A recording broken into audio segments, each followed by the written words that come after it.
हम संगीता झा सादर प्रणाम करै छी समस्त मिथिलावासी के।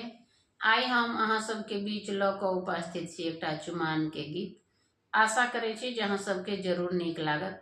अगर फेसबुक पर देखै छी तऽ फॉलो जरूर करब, अगर यूट्यूब पर देखै छी तऽ सब्सक्राइब जरूर करब। तऽ सुनो ये चुमान गीत।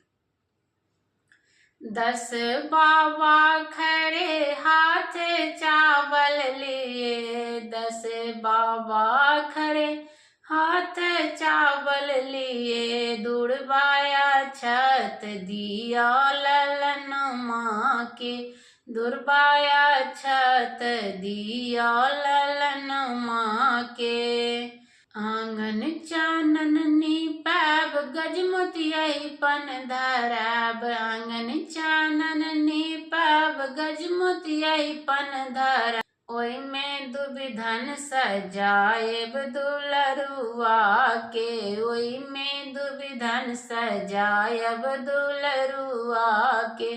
10 बाबा खड़े हाथ चावल लिए, 10 बाबा खड़े हाथ चावल लिए, दुर्बाया छत दिया ललन माँ के, दुर्बाया छत दिया दुलरुआ के।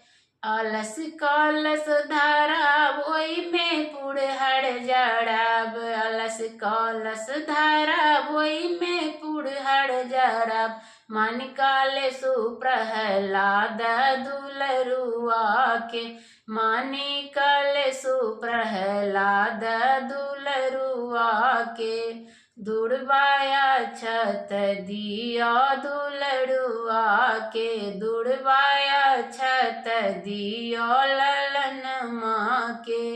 10 बाबा खड़े हाथ चावल लिए, 10 बाबा खड़े हाथ चावल लिए, दुर्बाया छत दिया दुलरुआ के, दुर्बाया छत दिया ललन माँ के।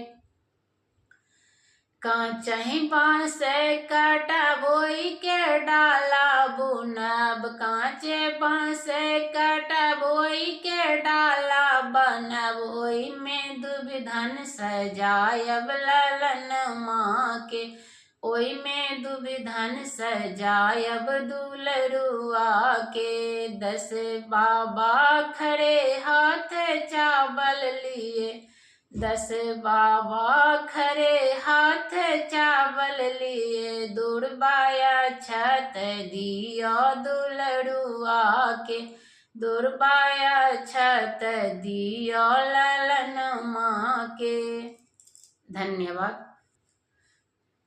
आशा करै छी जे अहाँ सबके जरूर नीक लागल हैत। तऽ लाइक, सब्सक्राइब और शेयर जरूर कैल करू। जय मिथिला, जय मैथिली, प्रणाम, धन्यवाद।